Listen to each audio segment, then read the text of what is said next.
Prince Harry never expected that a single forgotten detail from decades ago would quietly challenge everything he once defended without hesitation. For years, Prince Harry stood firmly between Meghan Markle and the world. Every question felt like an attack, every doubt felt like cruelty, and every critic, no matter how calm or factual, was treated as hostile. From Harry's perspective, there was nothing to investigate, because love, once trusted, doesn't demand proof.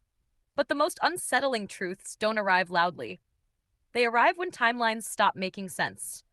This story doesn't begin inside Buckingham Palace. It doesn't begin with tabloids or lawsuits.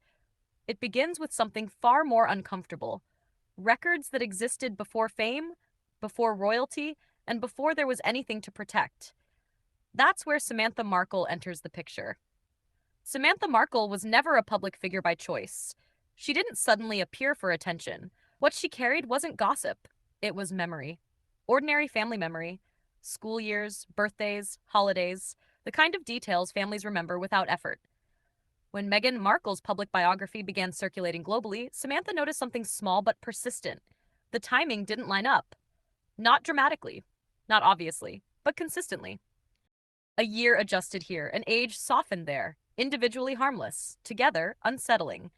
When Samantha spoke, she wasn't met with evidence or clarification. She was labeled bitter, jealous, irrelevant. Her credibility wasn't debated, it was dismissed.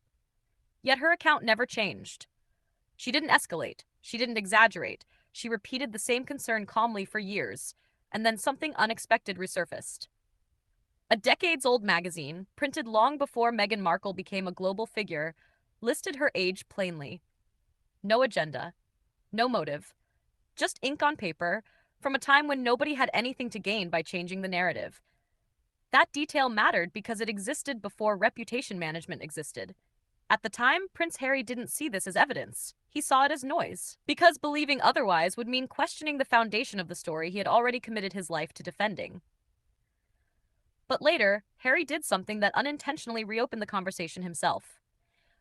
In his memoir, he shared deeply personal moments, especially surrounding the birth of his son. The scene was described with warmth and intimacy. It sounded beautiful. But biology doesn't bend for storytelling. Medical timelines are not flexible. Recovery has limits. Protocols exist for a reason. Suddenly, people weren't questioning emotion, they were questioning time. And once time enters the discussion, stories must obey it. This is where age stops being a personal detail and becomes a medical factor. Pregnancy risk changes with age. Monitoring increases. Observation periods lengthen. These are not opinions, they are standards. Which led to a broader realization: secrecy doesn't always mean privacy. Sometimes it means control of variables. At this point, the story stopped being about Meghan Markle alone. It became about Prince Harry, because he had defended every detail with certainty. That certainty began to feel heavier. Then Thomas Markle, Meghan and Samantha's father, spoke, not emotionally, but factually. He wasn't reacting to headlines. He was referencing records, documents, dates preserved long before they ever mattered publicly. When Thomas Markle confirmed that Samantha's concerns aligned with what he knew as a parent, the narrative shifted again. This was no longer sibling tension.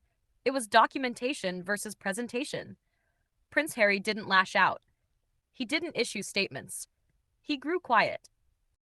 Because realizations like this don't arrive with anger, they arrive with reflection. Harry began revisiting